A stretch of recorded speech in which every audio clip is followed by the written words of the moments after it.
Well, this is lesson 9. We're going to use our trig derivatives and the chain rule. We're going to combine them. So it's really not too bad. It's the exact same idea, only we're using all of our trig rules. So hopefully we still have those memorized from yesterday.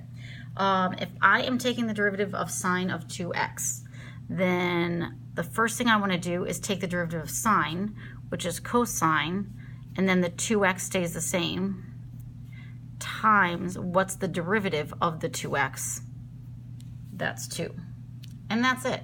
Just take the derivative of the trig function, the inside stays the same, and then I take the derivative of what's inside. So now I've got cosine of radical x.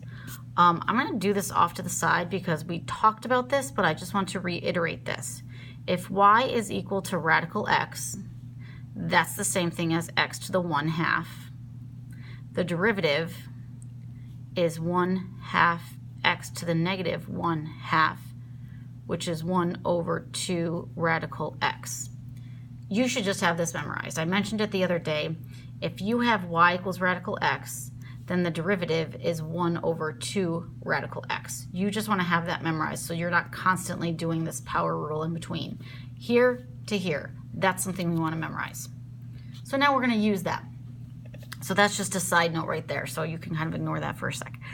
Actually, you can't because we need it.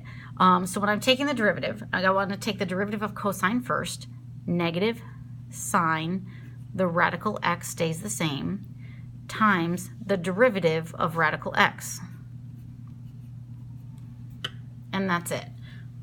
Yep, no big deal. So what you want to keep in mind, like we're used to taking the derivative of trig functions. We took the derivative, the quiz that you had was sine of x, cosine of x, tangent of x. So when you need chain rule, it's going to be cosine, but it's not just an x anymore. It's something more elaborate. So the derivative of cosine of x is negative sine x. But the derivative of cosine radical x, that's what requires the chain rule right there. Okay, so that's all we're looking at here. So for this example, I've got y equals tangent of x to the 3rd. So the derivative of tangent is secant squared, all that stuff stays the same, times the derivative of all of that stuff. And that's it. One thing we want to keep in mind is the different notations. Cotangent squared, this is the same thing as cotangent of x squared.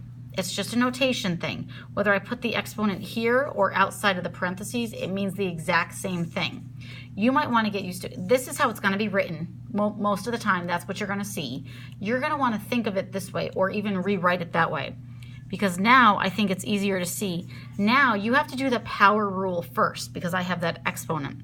So I've got 2 and then cotan x stays the same. This is raised to the first power, but I don't need to write that. Times, now I need to take the derivative of cotangent, which is negative cosecant squared x. And that's your answer for that question. Okay, so now question 5. And again, this one's a little more elaborate. I'm going to take my time to rewrite the original problem first. This is cosine cubed, so I can put the whole thing in parentheses with the cubed on the outside, and then I'm going to rewrite this as well. So I'm going to rewrite this as parentheses cosine of, instead of 1/x, x to the negative 1. This is all cubed. So again, pay attention to how I rewrote that.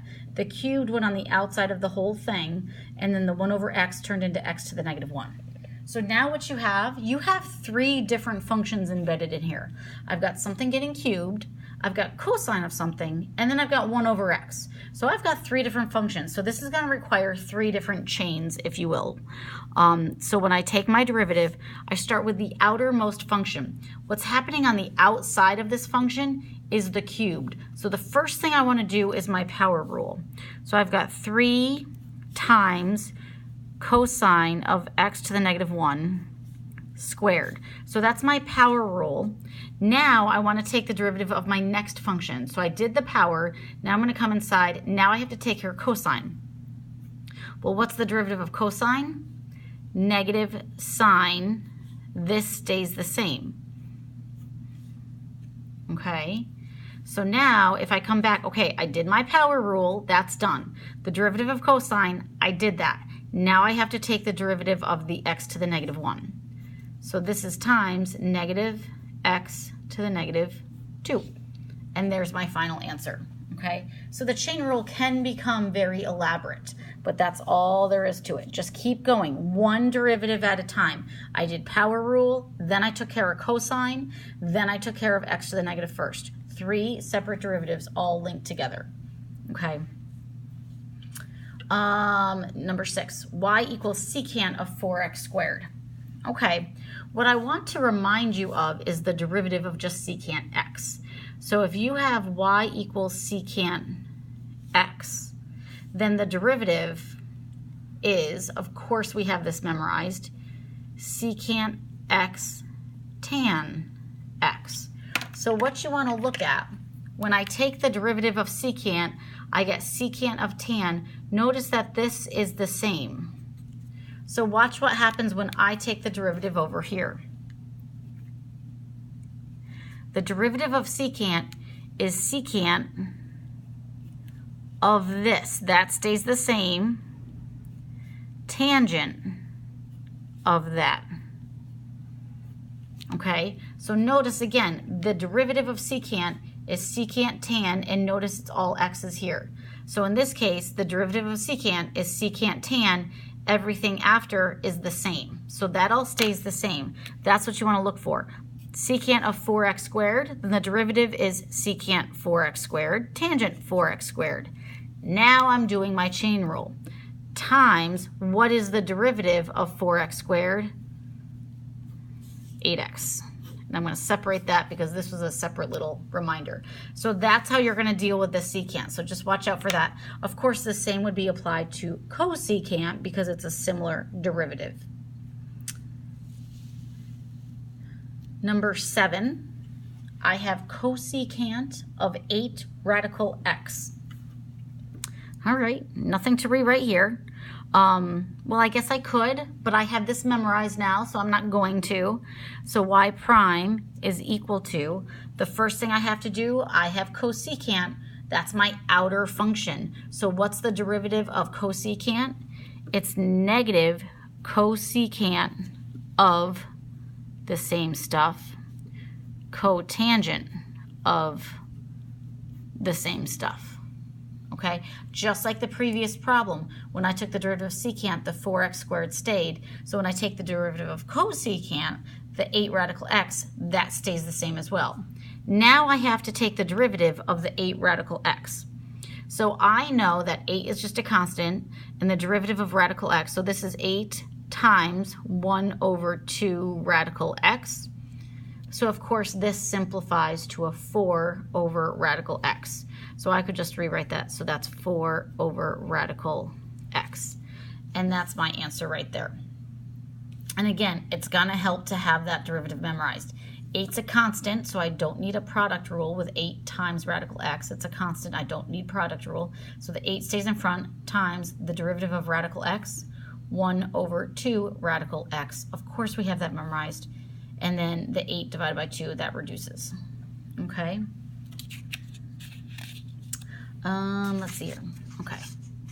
So number 8, this one's gonna get a little elaborate. Again, it's an example where we have multiple chains here.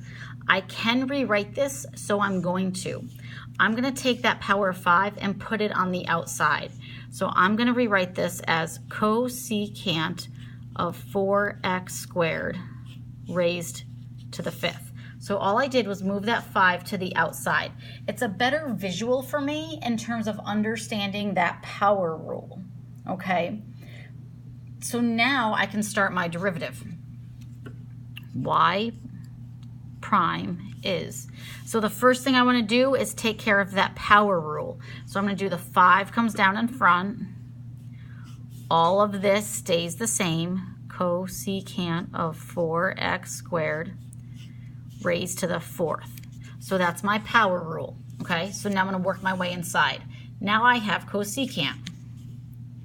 All of this is linked together through multiplication, so I'm just going to keep setting up my parentheses.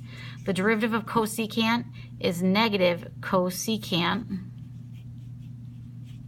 cotangent. And again, notice what was in the original set of parentheses stays in the parentheses for the derivative. Okay, now finally, times. So I did my power rule on the 5. I took the derivative of cosecant. That's negative cosecant cotan.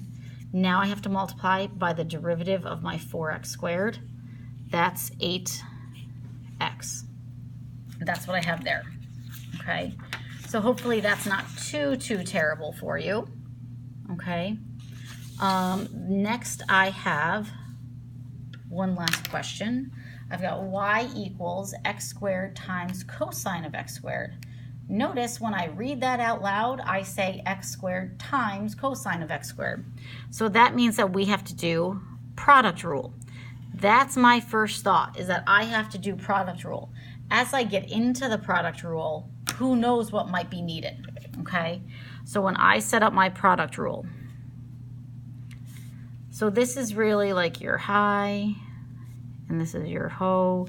So what I'm doing, ho d high. So I'm taking my second part of this. So cosine of x squared times, so ho d high means I need to take the derivative of the first part, plus high d ho. So the first part stays the same times the derivative of the second part. This is where I now need chain rule. So the derivative of cosine is negative sine of x squared times, what's the derivative of x squared? 2x. So again, what I have going on, I have product rule, and as I go through my product rule, I realize that I need quotient rule in there, or excuse me, not quotient rule, sorry. As I'm doing product rule, I realize that I need chain rule in there because I have x squared embedded inside the cosine function. So that's where the chain rule comes in. I could clean this up a little bit if I wanted to. This 2x is getting multiplied to all of this, so I can put that out in front. So this is 2x cosine of x squared. Whether or not that x squared is in parentheses, it doesn't matter. It's the same notation. And then if I look at the next part, if I look at all my coefficients, I have an x squared and a negative and a 2x. So I can make that a negative 2x to the third when I multiply all those together, sine of x squared. So that is the equivalent statement right there, if you wanted to simplify that. All right, hopefully the chain rule is going all right, and that we understand it when we have our trig derivatives mixed in with it. Just be careful, go slow, take the derivative of one function at a time. All right, hope that went okay.